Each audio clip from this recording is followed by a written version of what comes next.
ဖျားမရှိတော့တဲ့နောက်မှာသာသနာကိုထိမ့်သိမ်းဆောက်ရှောက်မဲ့ပုဂ္ဂိုလ်ဟာရှင်သာရိပုတ္တရာလည်းမဟုတ်ဘူးရှင်မောက္ကလန်လည်းမဟုတ်ဘူးရှင်မဟာကတ္တဗသာဖြစ်တယ်။ဒါကြောင့်မို့ရှင်မဟာကတ္တဗကိုမြတ်စွာဘုရားအမျောအမြင်နဲ့အထူးဝိသေသချီးမြှောက်ခဲ့တာမှတ်သားစရာကောင်းတယ်ပေါ့။သာသနာတော်ကြီးကိုထိမ့်သိမ်းဆောက်ရှောက်မဲ့ပုဂ္ဂိုလ်ကိုအထူးအခွင့်အရေးအနေနဲ့မြတ်စွာဘုရားပေးခဲ့ဘယ်လိုအထူးအခွင့်အရေးလဲလို့ဆိုရင်ရှင်မဟာကတ္တဗဟာလူဘဝကတထေးကြီးအမတန်မှချမ်းသာကြွယ်ဝတဲ့တထေးကြီးဆိုတော့သင်္ကန်းဝတ်လာတဲ့အခါကောင်းပြီဆိုတဲ့အဝတ်အစားတွေသင်္ကန်းချုပ်လုပ်ပြီးတော့ရှေ့ခေတ်ကတော့ ready made ချုပ်ထားတာမရှိဘူးကိုယ့်ဘာကိုချုပ်လုပ်ပြီးတော့ထိုခေတ်သူတော်စင်တွေဝတ်တဲ့အဝတ်မျိုးကိုဝတ်လာခဲ့အပိုးတစ်ထဲပခုံးတင်လာခဲ့မြတ်စွာဘုရားနဲ့တွေ့တဲ့အခါမှာသူ့ပခုံးပေါ်တင်းလာတဲ့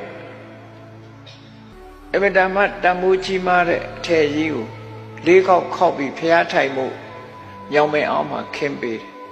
မြတ်စွာဘုရားကအဲ့ဒီပုံမှာထိုင်တဲ့အခါမှာမြတ်စွာဘုရားကသူ့ကိုချီးမြှောက်ဖို့ဘာပြောလဲလို့ဆိုရင်အဲ့ဒီအဝတ်လေးကိုလက်တော်နဲ့ကင်ကြည့်ပြီးတော့ကတ္တဗမင်းအဝတ်ကတက်ကောင်းပါလားနူးညံ့လှကြည့်လားမတန်ကောင်းလိုက်တာလို့ပြောတာမြတ်စွာဘုရားကချီးမြှောက်မလို့ပြောတာဖြစ်တယ်အဲ့ဒီအချိန်မှာကောင်းတယ်လို့ချီးမွမ်းလို့ရှိရင်လူတွေဟာပေးစမြဲပဲပေါ့ပတန်တိတော်ဒီအိစီတော်ဆိုချီးမွမ်းပြီဆိုရင်လိုချင်တယ်ဆိုတဲ့အဓိပ္ပာယ်ဆောင်းတယ်ပေါ့အဲ့ဒီလိုသူ့ရဲ့အဝတ်ဟာနူးညံ့လှကြီးလားလို့ပြောတော့ရှင်မဟာကတ္တဗအလောင်းကချက်ချင်းလျှောက်တယ်မြတ်စွာဘုရားကိုလှူပါတယ်ဗျာရှင်ဘုရားလှူတော့မြတ်စွာဘုရားကသူ့မှာအဝတ်တစ်ထည်လိုနေတယ်လိုသည့်အတွက်ကြောင့်ရှင်မဟာကတ္တဗအတွက်မြတ်စွာဘုရားရဲ့ပခုံးပေါ်တင်ထားတဲ့အဝတ်ကပိုက်ဆံလျော်အဝတ်ကင်ကြည့်ကြံကြံထန်ထန်ဘယ်ကရတော့ဆိုတော့ကာလီဆိုတဲ့ကျွမ်းမကြီးတေတုံးကတကိုယ်လုံးပတ်ပြီးတော့ပြစ်ထားတဲ့အဝတ်အိန္ဒိယရဲ့ထုံးတမ်းစင်လာဘုန်းကြီးတို့အိန္ဒိယနေတုန်းကတွေ့ခဲ့ရတယ်လူသေးပြီဆိုရင်ရုပ်အလောင်းကိုပိတ်တဲ့တအုပ်လုံးကိုအောင်ခြေစုံကောင်းဆုံးပတ်တာမမြင်ရတော့ဘူးအထုပ်ကြီးတစ်ခုထုတ်လိုက်တဲ့သဘောအရှည်ကြီးထုတ်တခါတည်းအဆင်းရဲတဲ့လူတွေဆိုရင်စိုက်ကားပေါ်တင်လွှတ်လိုက်တာအဲ့ဒီအရှည်ကြီးကအခေါင်းလည်းမပါဘာလည်းမပါဗာရဏသီမြို့ထဲမှာဘုန်းကြီးတို့လမ်းသွားရင်တခါအဲ့ဒီစိုက်ကားပေါ်တင်လွှတ်လိုက်တဲ့ကန့်လန့်ကြီးတင်ပြီးတော့လာတာကြီးကဘာကြီးမှမသိဘူးကိုယ်တိုက်မိမှဆိုလို့မနေတိတ်ရနောက်ကြတော့သိဩဒါလူသေးအလောင်းကြီးကိုပို့မယ်လို့မရှိဘူးစိုက်ကားပေါ်မှာတင်လိုက်တာအိန္ဒိယစိုက်ကားကိုမြင်မှုကြလိမ့်မယ်စိုက်ကားကနော်အလဲကောင်ကနင်းတာမြန်မာပြည်ကလို့ဘေးတွဲမဟုတ်ဘူးအဲ့တော့နောက်ကအလောင်းကြီးကိုကန့်လန့်တင်ပြီးစိုက်ကားသမားကနင်းချသွားတာအဲ့တော့သူနဲ့မတိုက်မိအောင်တင်းရတယ်အဲ့ဒီလိုလူတစ်ခုလုံးကိုရုပ်အလောင်းကြီးတစ်ခုလုံးကိုရစ်ပတ်ပြီးတော့ပြစ်တဲ့အဝတ်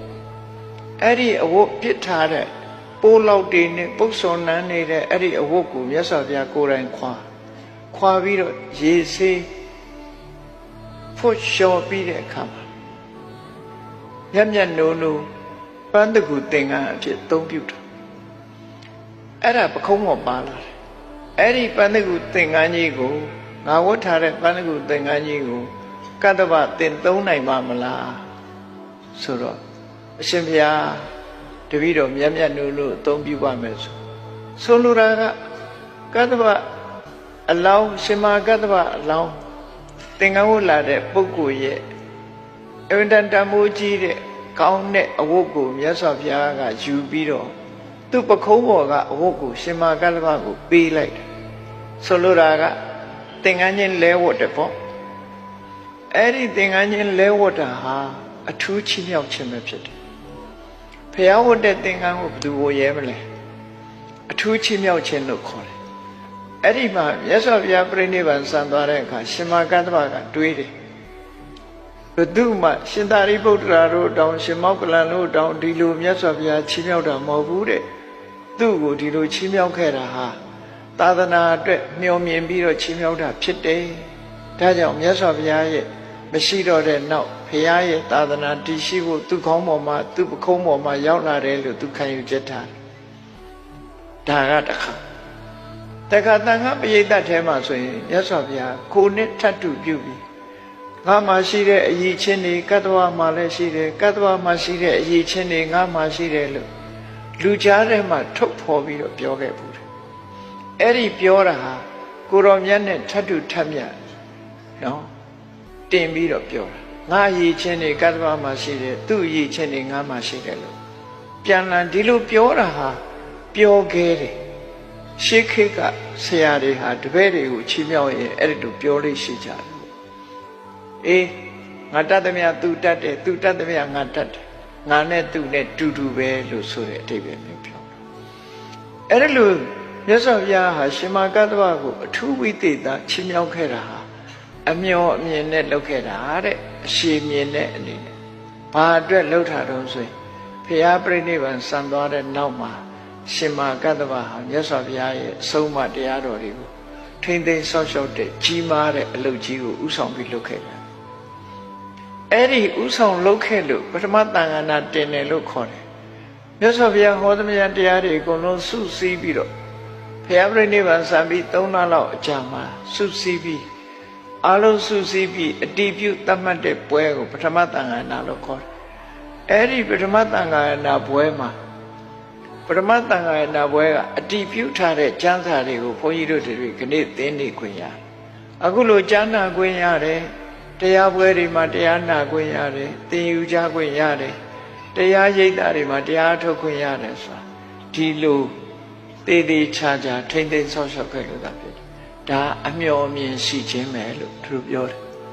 အဲ့ဒါလို့အမျှော်မြင်ကြီးမားစွာမြတ်စွာဘုရားဟာဆောင်ရွက်ခဲ့တာဖြစ်တယ်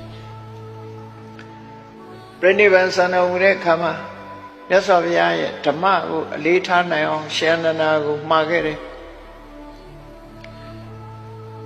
ယောအနန္တမယဓမ္မောစဒေတိတောဓမ္မောစဒေတိတောဝိနယောစပညတ်တောသောမမစ္စေနတတ္ထာငါဟောခဲ့တဲ့ဓမ္မငါပညတ်ခဲ့တဲ့ဝိနည်းငါမရှိတဲ့နောက်မှာမင်းတို့ရဲ့ဆရာပဲလို့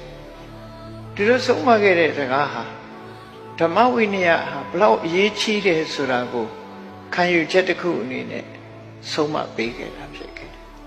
ဒီအမျှော်မြင်ဟာအလွန်ကြီးမားတယ်ဒီလိုဆိုလို့အဲ့တော့ပုဂ္ဂိုလ်ဆိုတာကတော့တက်တန်းကုန်လို့ရှိရင်ဆုံးသွားစမြဲပဲသို့တော့သူ့ရဲ့အဆုံးအမဆိုတာတော့အကြာရှိစွာတည်နိုင်တယ်ဒါကြောင့်မို့ပုဂ္ဂိုလ်ကို successor ခေါ်တဲ့ယာတုဆက်ကမဲ့ပုဂ္ဂိုလ်မရွေးပဲနဲ့ဟောပြောခဲ့တဲ့တရားကိုသာလေမြတ်စွာဘုရားရဲ့အရာဆက်ခံမှုရွေးချယ်ခဲ့တာဟာကြီးမားတဲ့အမျှော်မြင်လို့ဆိုလို့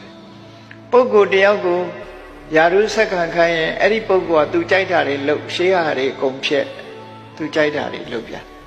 နောက်တစ်ခါပုဂ္ဂိုလ်တယောက်ရွေးလိုက်ရင်နောက်ပုဂ္ဂိုလ်ကလည်းပဲရှေးဟာတွေဖြက်နောက်ဟာတွေသူကြိုက်တာလုပ်ပြန်အဲ့ဒါလိုနဲ့ပဲပျက်စီးကုန်မြတ်စွာဘုရားကအဲ့ဒါလိုမဖြစ်အောင်ဟောပြောခဲ့တဲ့တရားတွေကိုပဲဘုရားရဲ့ကိုယ်စားအနေနဲ့ထားခဲ့တာဖြစ်တယ်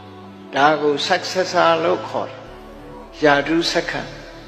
ယာတုဆက်ခံဟာပုဂ္ဂိုလ်မဟုတ်ဘူးတရားဓမ္မသာဖြစ်တယ်ဒါမို့ဓမ္မဝိနည်းအရှိမျှော်မြင်ပြီးတော့ဒီတရားဓမ္မတွေပြောင်းလဲမဲ့ပုဂ္ဂိုလ်မျိုးကိုဘယ်တော့မှခံမထားခဲ့ဘူးတရားဓမ္မတွေသိတာလေဒါကြောင့်မို့တရားသိတာလည်းဖျားနော်ယောဓမ္မံပတ္တိသောမံပတ္တိဓမ္မကိုတွေးမှငါ့ကိုတွေးမယ်လို့ဒီလိုဟောခဲ့တာမတ္တမအဓိပ္ပာယ်ရှိတယ်ပေါ့ဒီကနေ့တရားနာနေရရင်မြတ်စွာဘုရားရဲ့အဆုံးအမတွေကိုသိရှိရခြင်းပဲဖြစ်တယ်ဒါကြောင့်မို့ဓမ္မဟာအရေးကြီးတယ်ဆိုတာ